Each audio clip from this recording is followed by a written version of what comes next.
Ladies and gentlemen, great to have you back on a very special week here in Jacksonville land. Duval devout, congregation, so to speak. Here, welcome to this week's edition of the Duval Dive. I'm Kyle Nash, the student of the game, and let me bring in my personal champion, the man who is probably very glad this week's events happened. Travis Holmes, BigCatCountry.com. What's going on, my man?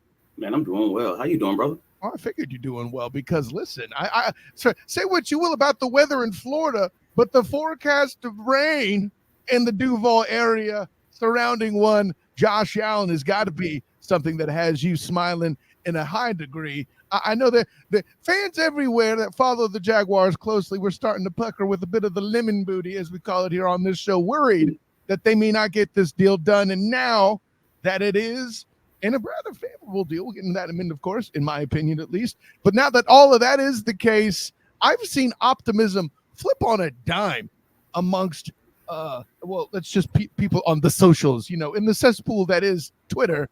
No, I'm not calling it X because, I don't want to tell people I'm on X and then people think I'm under the whatever. You get it. The punchline's this. A lot of positivity within the Duval devout there on the socials and in reaction and all like that. And listen, all of the response that Josh Allen himself has had to it, saying he felt like he was going to cry. He was very excited about the deal. He's ready to do things. This is why this franchise was smart to tie it themselves. Listen, we said the same thing about Foye a few weeks back, Travis. This is why this franchise is right to tie themselves to Josh Allen this way. You got to agree, yeah? I mean, of course, I think all of Duval, or outside of those 1 and 2 ridiculously fanatic, just crazy fans that you're always going to have, we're in agreement. Josh Allen, yeah. Josh, they are out there, unfortunately. But no, Josh Allen was absolutely deserving of the contract that he got. He's deserving to be in Jacksonville for another 5 years. Hell, he's deserving to be in Jacksonville for the rest of his life, if you ask me. So I'm happy the man got signed. I'm happy he got the bag. I'm happy he got that generational wealth. And I hope he rises to that occasion and continues to build that legacy that he's talking about afterwards. Yeah, well, and his new goals, he's already setting it high, saying his next thing that he wants to accomplish is Defensive Player of the Year, and of course to get a ring. All players want to get a ring for sure. The Defensive Player of the Year piece is going to be challenging, I feel like, for the same reason that Jimmy Smith still isn't in the Hall of Fame yet. There's a bit of a difficulty trying to get to that high level of appraise and acclaim here when you are associated with the Duval devout here, unfortunately, at the moment. But who knows? Josh Allen might be the guy that can fix that. And I think that's a very interesting prospect. But the man said he's also 10 sacks. I mean, this is what he stated in his post-game interview. I have a write-up on Big Cat Country. Absolutely take a quick look. It's 5 takeaways from the Josh Allen presser. Everything you need to know. It's all right there for you. I'm spoon feeding it to you, baby. Come on, just go and take it. No, Josh Allen's sister. Shout out to her, Maisha Hines Allen. He's basically her example. His Josh Allen's push. He's that familiar push within the family that makes him want to get that Super Bowl because his sister has a professional championship. She played for the WNBA back in 2019 and won her championship. So Josh Allen right now is playing catch up, and I love that. Come on, you know how I feel about those familiar arguments when we talked about Press Taylor and his brother in Cincinnati. Listen, we aren't even related, and I know how you and I get into spades, okay? So, I would imagine, I can only imagine how the two of them are getting. See, Travis, if you saw the video, Travis like, oh, no. Let's go. Legit. I'm glad you had that piece in. Check out the piece on BigCatCountry.com, by the way, Bing. My voice is better. Why am I holding back? Bing! There we go. Oh, no, it's still not there. 95%, folks. Kind of like, by the way, Josh Allen is playing most of the season last year hurt. Mm-hmm. We would come to find out. Now, granted, I didn't draw attention to it, but there were times after games I did notice his shoulder was wrapped, and there was a lot. Listen, this is what you go through when you're trying to get that bag. And let's open up the bag in question. Travis, how do you feel about the deal in and of itself? Now, I know, granted, there's a lot of people out there in the socials who are these these lab rats, these statistics geniuses, air quotes. Think, oh, well, we had this deal worked out months ago that it was supposed to be this way. Right. But the human element taking place of this deal being what it is to where the guaranteed money was as manageable as it could get for a deal like this. By the way, side note, thanks to John Shipley, I was informed that this is the first $100 million Jacksonville Jaguar contracting value. That, listen, I know a lot of it is because of the advancement of the salary cap and such that it is, but let's give credit to Trent Baalke in the front office for having the cojones to break open the wallet for a guy that Trent Baalke himself said wasn't that guy. What was it? Just 2 years ago, last year, right, Travis? So yeah, we were talking just last all season, but he wasn't 100% sure. So reportedly, so the fact that they got this deal done, it does say something. And to those lab rats that you previously mentioned, again, I have an accounting degree. Like I do taxes, in the off season just because I can. I've been doing it since I was 11, so I'm one of those guys. And who wants to pay for TurboTax anyway? But even in saying that, there are some things within that contract that they're absolutely different. For someone of Josh Allen's caliber. If you're talking the top 4, top 5 pass rusher in the NFL, some of those, those incentives, they're not something that you would generally see in a contract like that. So it would sound like, and I've had this conversation with a few people, it sounds like that's one of the main things that helped this deal up, because in overall guaranteed money, in overall salary structure, the contract seems to be very similar to Brian Burns' deal. And we talked about that when Brian Burns' deal happened, that was going to throw a monkey wrench in Josh Allen's negotiations. Right, yeah, with the guaranteed money that Burns got, which he probably didn't deserve, but certainly was a sticking point, one of many apparently that existed in the contract negotiation.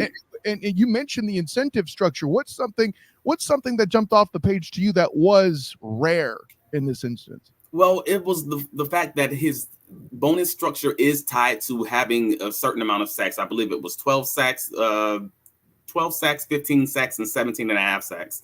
I believe 17 and a half gets him another $750,000. If he makes it to either being voted as an all pro or makes it to a Pro Bowl, he gets $1 million. That'd be crazy. $1 million bonus, and that's for each year of the contract. Also, now I'm gonna back Jaguars. No, and that makes overall over the scope of the contract, those incentives basically wrap up to be about just under $9 million of the contract. So that's the difference between it being $141.5 million contract and the $150 million contract that we were saying that's the ceiling for the contract. That was what was initially reported, which shout out people who put these initial contract numbers out, man. Can we stop doing that? Because the numbers are never accurate when we get the later numbers. The actual numbers were 141 million, 5-year contract with the option to potentially make up to that remaining $8.5-9 million on sacks and Pro Bowls and such. Well, in the words of Matt Mercer, you could certainly try. You could certainly try to tell people to stop reporting total value. I don't think it's going to happen. And to your point, the guaranteed money for what he's getting as a player that's just under $30 million a year now and just under 90 guaranteed. What do you think of that? Well, I mean, again, I set this back before the new league year started. When the Brian Burns contract happened, I'm like, hey man, this is what those agents are going to do. They're going to add $500,000 to the contract, and maybe add $500,000 or $1 million more to the guarantee structure, and voila, we have the contract. And for the most part, that's exactly what happened. And again, I always hold myself accountable. The tweets are out there. I just retweeted it, last week. Travis D. Holmes on Twitter. Go take a look. Like it's there. Like this, we obviously knew what this was going to be. However, there were those negotiations within. Hey, when does this last $11 million of the bonus kick in? Again, Brian Burns, it kicks in 2025. For Josh Allen, it actually kicks in 2026. That is something very serious to negotiate. That's $11 million. Right. And again, to touch again, the reason why those sticking points were there on the Jaguars side of it clearly are related to the following players: Trevor Lawrence, Andre Cisco, Tyson Campbell, and Travis Etienne. By the way, I would assume if Anton Harrison continues to perform like this for the next 2 or 3 years himself, he too will have a second huge contract that looks similar to Cam Robinson's now. And rightly so, frankly. I feel like Anton Harrison has the opportunity to become a better tackle than Cam Robinson. That's not me saying Cam Robinson is bad. I have the same issue with Cam Robinson that I did with Jimmy Garoppolo as a 49er fan. Listen, you're talented enough, at least at the moment. When he left San Francisco, different question. But you're talented enough at the moment, but you can't stay on the dang field. and that's the problem. And Well, Anton Anderson is there. He's young. He's not getting hurt like Cam is, and there you go. No, that's facts. I mean, availability is the biggest ability. Is the biggest. Best Yes, it's the best ability that you can have in NFL. Frank Gore made a career just off that, and I'm not going to say the man was, but him staying injury free is what allowed that man to be a Hall of Fame player. Like that's performing high. We can mention that too. Yeah, I mean, performing high. He may not have ever been the best and most explosive guy, but it didn't matter because he was consistently good and he was always available, and that's the biggest piece. Because Frank the Tank was a thing, and his last name being Gore, it just added to the fact that he was an inconvenient truth. Okay, yeah. And that man is a Duval legend. Yeah, that's how we got Trevor Lawrence. You know. Anyway, that's interesting that you make that connection. I didn't go right there, but you're not wrong. Hey, listen, I mean, you need to feel glad the Dolphins never listened to my logic. I thought they should have kicked the can down the road one more year and got clever for Trevor instead of tanking for Tua. But I digress. And to that we salute you. Anyways, can you imagine Trevor Lawrence with Waddle and Tyreek? Let's not talk about stuff like that, man. That's not okay. That's not good for my heart, man. I just had a doctor's appointment yesterday, man. I'm just saying it would have been 80 points over the Broncos. That's all I'm saying. Anyways, no, well, and so let me add this too. With Josh Allen in place, you and I have been talking a lot about, what if players of a certain caliber fall to 17. I'm going to make this statement so you don't have to put yourself out on a limb like you did in Twitter. I'm going to show some solidarity. Okay. I've lost count. I lost count at 4 or 5. Have had 4 or 5 mock drafts, I feel like, where Jared Verse falls to 17. Bro, listen, I don't necessarily condone recreational drug use, but whatever you have, please share. That being said, if Jared Verse falls to 17, even now, Travis Holmes, I still feel like you pluck him at that spot with the best player available mantra. What say you to that? That's been something that's kept me up on a few nights, and that's legit. Because, apparently, yes. Well, it's kept me up, doing these mock drafts, having these conversations with all the people that I talk to, and I honestly, I'm probably going to do it. I might not love it because I'm going to be conflicted because there's still the option of taking Byron Murphy. You got the option of, going with one of the corners because again, the Jaguars do need a corner, but this draft is also really deep in corners who can play press man coverage. Right. I'm that type of guy who says overwhelm the offensive front, get that dominant defensive line, and give your defensive secondary time to just meld, time to merge, time to learn, time to grow, just like the Kansas City Chiefs recently did with their whole defense. They built that secondary in the draft. San Francisco has historically done the same thing. The Ravens have done, there's a boatload of teams.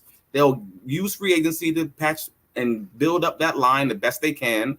And once they do, they get those later round, corners, safeties, and that dominant front allows that secondary some give, and having those holes because the offense just don't have time, man.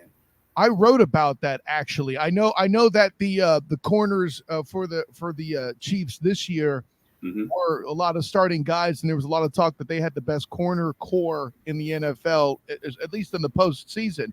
But I would even add, going to the previous year, beating the Eagles in the Super Bowl, I actually did a piece on the 3-point conversion, about a 5th round and 7th round pick that not only saw starting time in the postseason, Travis, leading up to the Super Bowl, but also got turnovers in postseason games. If you could get guys at number 5 and number 7 that can contribute like that, it leaves you the opportunity to build the front to set up that kind of success for anybody in the secondary. I don't give a damn where you're drafted, right? That's the I always mess up the Karlaftis, I think's his name.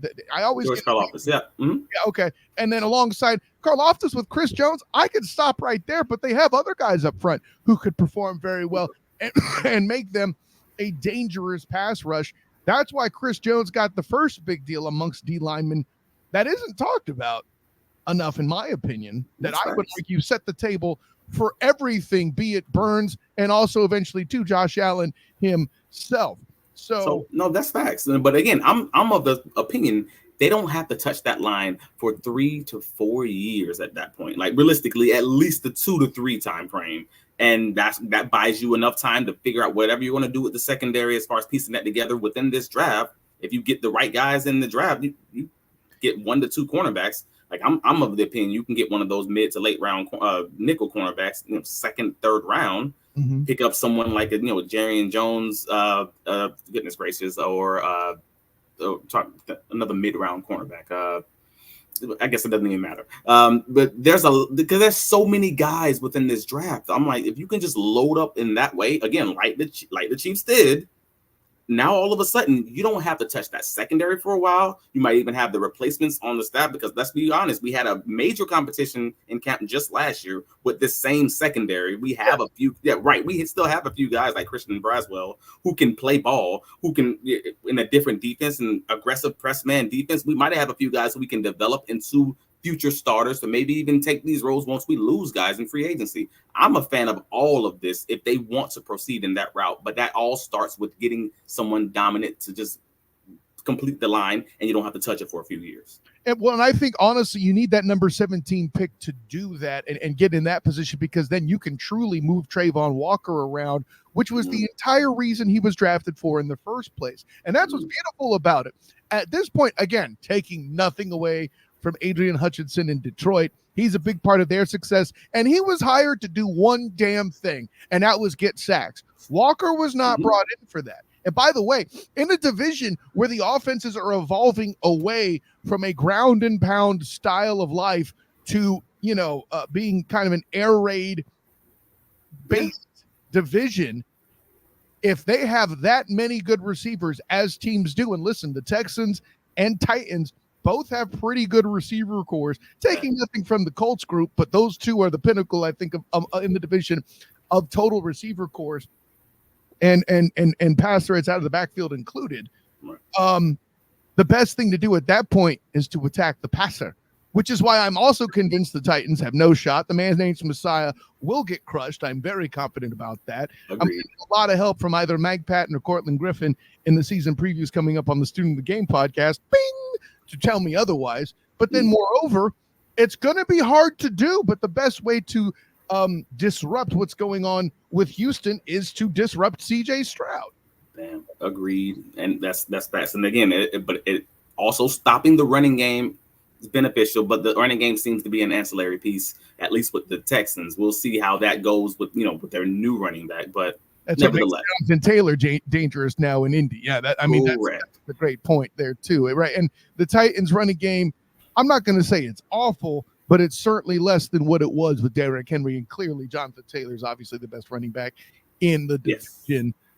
If he could stay healthy. If he can't, it's very interesting to see that Travis Etienne might be jockeying for that spot in a way that he hadn't in the previous 2 seasons. But I'm so curious to see what that's going to look like, though. And not to take any attention away from Josh Allen and his monstrous contract and that well-deserved contract. I mean, it was the opening 15 minutes of the show, Travis. What do you want? Also facts. But no, Travis Etienne behind Morris is going to be interesting because that was one of the few bright spots for Buffalo is actually running directly behind Morris. They average more yards per carry than anywhere else on their offensive line. So if he's going to be that good in the run game to stabilize that piece, Travis Etienne, that dude might go for 1,500 like on the ground. I legitimately believe that. It's fascinating you bring that up too, because you mentioned Morse doing what he did for the running game, which, as we get constantly reminded, is mostly quarterback Josh Allen in Buffalo, right? Now, imagine even with Fortner at center and a number of injuries and things getting shuffled and all that. Trevor Lawrence, even with a bad knee, a bad ankle, what have you, was good for a first down run every single game. And I don't think I'm exaggerating, Travis.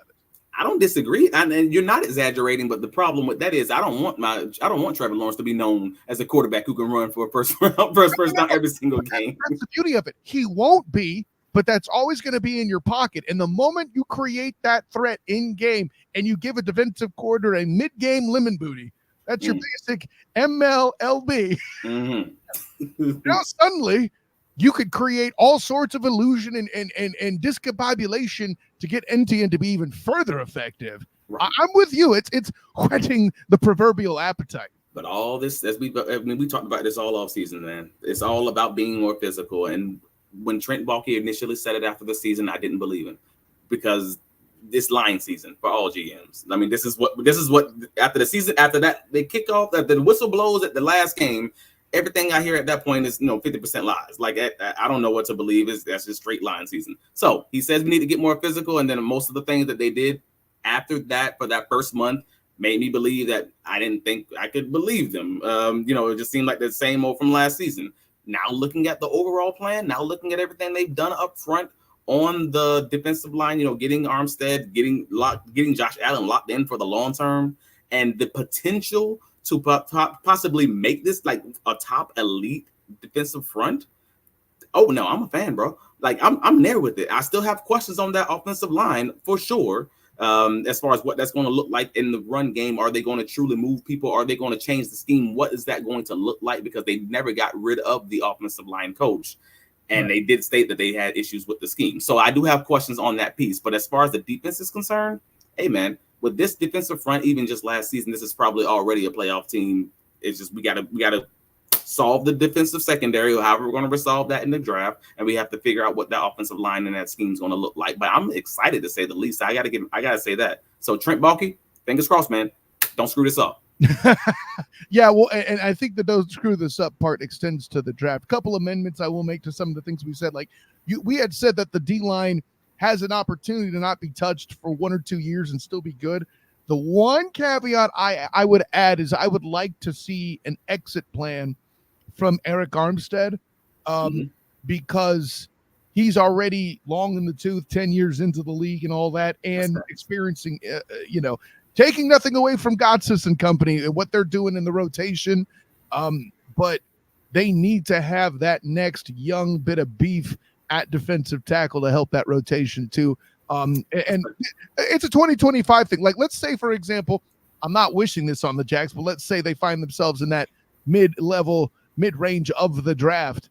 If the best player available that falls to them there is a D tackle, you make that pick in 25. That's what I'm saying. So you say 25. I'm saying you make that pick this year in the third round if you can get somebody like Carter. Well, I say it that way because I don't think that player exists in this draft, Travis. That's what I'm getting. Oh, really?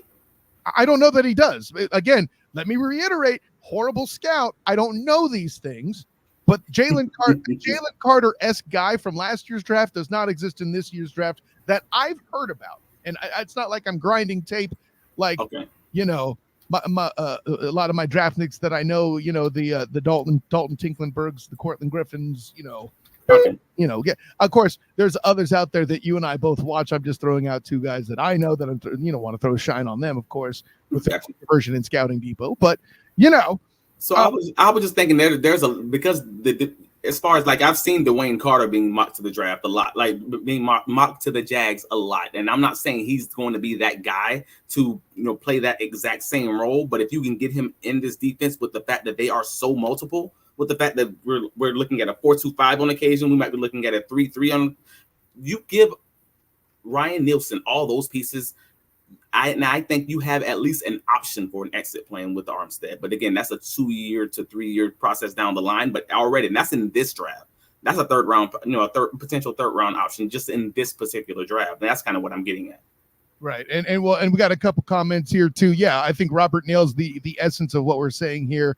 Baalke just screws up the draft without finger guns telling him who the good players are. Yeah, exactly. And listen, the difference is I, as a podcast host, have that same problem, and I'm admitting it. Dad's Trent Baalke surrounding themselves with the right guys to help him. And then Ramon James steps in on the comments here. Gabe Hall could be molded into that project pick around 153. But see, that's my point. If he's a project pick, that's what I'm getting at is I'm saying the reason why the best available to fall to a 17 pick in this draft isn't a D tackle based on what we've seen and heard from scouting reports and things like that. That's why I make the 25 comment. But yeah, sure. If you got what number do you have there? 153 remote? Yeah. If there's a project pick at 5 where you could start tooling up a guy learning behind Armstead, Gotsis and company, bruh, of course I'm all for it. Let's not get silly. Right. And even if coach with Coach Nielsen being the DC now, you need pressure more than ever before, because what's the one thing that simplifies man pressure, Mr. Cornerback? Not having to cover for 3 to 5 seconds. Agreed. Lord Jesus, agreed. Yes. No, but no, this front is going to be significantly better in my objective opinion, not as someone who supports the Jaguars, but just a fan of the sport. I believe this front is going to be something significantly better than what he had in Atlanta. And if that is absolutely true, then it's going to be so much easier on this secondary. We already have Tyson Campbell. We got Bates at home. We got Cisco. Like, we're good right there. So if we can grab that one additional corner who just gives you 2 to 3 seconds per snap, and I think we're going to be cooking, man. Yeah. Hey, by the way, that's a lot of good comments today. Let's go to Robert again here too, because he said something I know that will find you zen. We drafted for depth last year when we needed starters. Bro, we wholeheartedly agree with you. We said as much in the early and pilot editions of this podcast, and that's obviously a fantastic take. Let's see, we got he's spitting right now. Agreed. And so I'm happy to see that they're talking about being much more aggressive, talking about competition, talking about bringing guys in and making guys sweat, because that's going to raise the whole boat. That's going to raise the floor for this entire defense, for the entire team across the board, if that continues to be true throughout the draft. So we're going to see how that goes, though. Yeah, and just to kind of whet the appetite for this week, somebody agrees with you here. The Teal Corner Pod has a comment that Byron Murphy should also be in thought at 17. Yeah, we said as much. We agree with you there. So dominant in the gap scheme. Both. So yeah, absolutely. We definitely don't argue with that. We mentioned Jared Verse simply because for some reason when Travis, I think I mentioned it by accident, just talking smack, thinking this will never happen. Travis will surely yell at me, and he's like, "Oh no, facts, let's do it." I'm like, "What?" No, man. Coming up on his mock drafts, and I'm like, what do we do? Because people disagree with what he is across the board. So like you have some people who are talking about he may be the third best, the third best edge in this draft, and I'm sitting there like, no, long term, not by long term. I simply mean like over the next 2 years. I think he's the best one of this group, and that's the part that's things. It just depends on what you need and what else you have on your roster. But overall, he's got the tools, he's got the traits, and that man's got the film, man. So I'll say this, man. Got good comments coming in. Here's a good question posed. We'll end it on this to whet the appetite for next week, because normally I'd have cut it there, but Ramon with a good question. How do you both feel about D. Hamilton and his health? Feel that Hamilton really enhances the defense? I'll take that one first, and because I know you're going to go in more depth than me. DeVar Hamilton doing his thing with his health.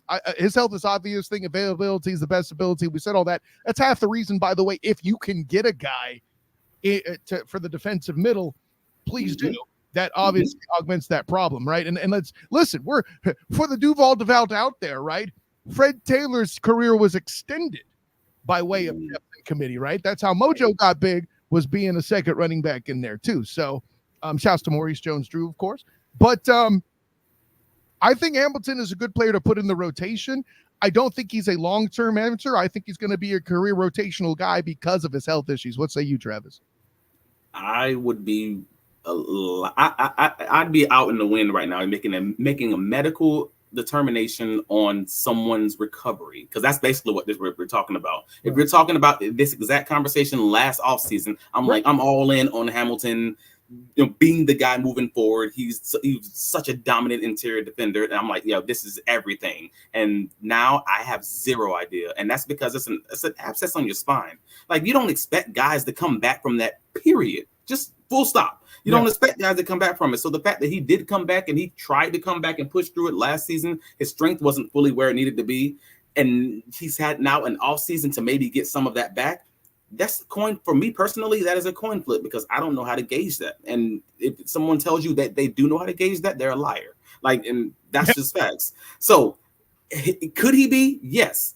But if you're the team that's talking about competition and that's talking about the fact that this needs to be the season where the boat rises for everyone, I don't know if you can just rest all your faith on that. So if you want to bring in the guy who just, another guy to compete, and we can figure out where that's going to land, and you just have that rotation, awesome. If you want to put everything on that, that's a hard one, man. Yeah, so I mean, listen, I'll put it this way, I'll do it in dad joke terms. Hamilton did have the promise to be a really solid player, but thanks to injuries, it looks like he's going to miss his shot. Anyways, I know you finally got to see the musical, so you get that joke, Travis. Come on, don't shake your head. That was gold. Yeah, that was nice. Robert, I see you have a comment in there about draft picks and stuff. Please bring that in next Friday, because we will definitely be doing some heavy draft talk. So I'm not saying I don't want to read your point. I'm not saying you're not making a good point. I say I want you to bring that next week, because it's going to be something we will chop up and give it its proper value here. Travis, tell the world where you can be found. Well, you can find me on all the socials, Travis D. Holmes, Twitter, Facebook, etc. You can find my writings covering the Jaguars on BigCatCountry.com. You can find me on, in South Florida Tribune's Inside the Pigskin and Sports Exchange and Pundits Pundit, all those shows that they have under that banner. Yada, yada. Yeah, yada, yada, yada, Monday through Friday, just wherever you catch your podcast, man. But yeah, follow me whenever it's online. Yeah, you can definitely just hop on in, chop it up, just like we're doing today, man. We appreciate you guys joining us. And Mr. Nash, tell them where you can be found, sir. Of course, I am Kyle Nash, the student of the game. You can find me on Twitter, Threads, and Instagram at the SOTG. Find me on Facebook as a student of the game. Special thanks to Kesso, Ramon, Robert, and the Teal Corner Pod for your comments today. Also, special thanks to Travis Holmes, continuing to bring the heat and proving the world once again why he's my personal champion, representing the BigCatCountry.com. Of course, find my writings, 3-point conversion, Jaguar Report, and the Black and Gold Banneret. Hey, tonight I'll actually be at FBC Mortgage Stadium, Travis, for the UCF spring game. Ooh. So look for that and stuff coming out of that on the blackandgoldbanneret.com and the Night Shift podcast in the coming year too as well. And a special shout out to the Den Media Group, obviously, for having us on that YouTube channel, man. Let's go. Yeah, exactly. Yeah, shouts to the Sports Den, adding themselves to the lineup of places we could be found on YouTube, as well as Sertoba Media and the Huddle Up podcast. So thanks for that expansion. Much love to the Sports Den for providing that. And of course, you could find us on the Facebook pages for the Student of the Game and A7BN Sports, as well as the SOTG Twitter feed and Twitch. I'm a 40-year-old who has a Twitch account. It feels weird. Of course, you can also check out my work covering the Orlando Magic with A7BN Sports. I'll be in the building Sunday for the final Magic home game, as well as they'll be hosting the Bucks. That should be a very interesting matchup to wrap the season and see the Magic in, get this, the playoffs. I know. It's crazy stuff. With all that in mind, an honor, joy, and privilege. Thanks again for everybody who jumped in the comments and did the thing. But until next time, everyone, class dismissed.